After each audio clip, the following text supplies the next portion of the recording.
Hello, my name is Natalie Lane, and I am currently a digital cinematography student at Full Sail University. Today I'll be covering the evolution of the Blaxploitation movie genre. What is Blaxploitation, you may ask? I had the same question, but here's your answer. So you had, in the late 60s, really a sort of minimal slate of black films, with the exception of Sidney Poitier, who of course was a major box office star at the time. The prospect for, black artists working in Hollywood in the late 60s and 70s was better than it had been in previous decades, all due to the changes that were taking place in American society. The word blaxploitation was created in the early 1970s, and it refers to African American action films that were aimed exclusively at an African American audience. The 1960s were a pretty rough time in America in regards to the ongoing tension of race relations.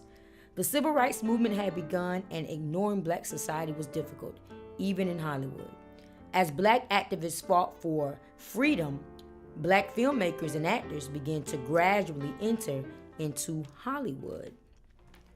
Melvin Van Peebles, the father of Mario Van Peebles, was the first modern-day folk hero in black cinema. In 1971, he created and independently financed his very first film, Sweet Sweetback. The film was a depiction of a black fighting the system and actually winning. Following that film was MGM's release of Shaft. Shaft was loved by many people, and it quickly grossed $12 million. In 1972, blaxploitation films seen their largest increase in revenue. By the end of '76, an estimated 200 blaxploitation feature films were produced. That includes horror variations, gangster tales, crime melodramas, kung fu fest, sci-fi zombie variations, and even black westerns. There was one consistent underlying ingredient when creating blaxploitation films, and that was music.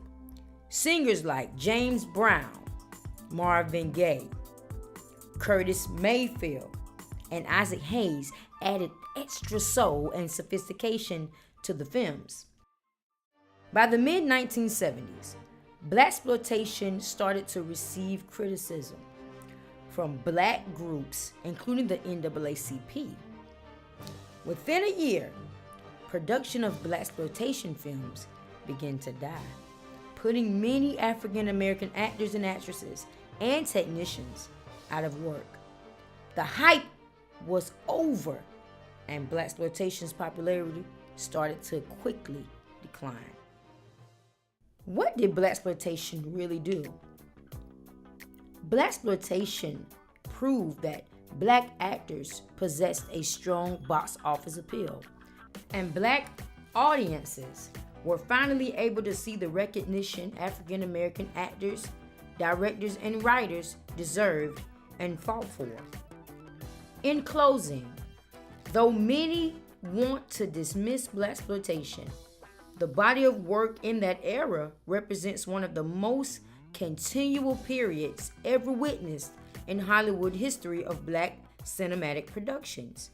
The legacy it left behind is indeed a positive contribution to African American film history and have paved the way for the African American actors and directors that we have the privilege to enjoy today.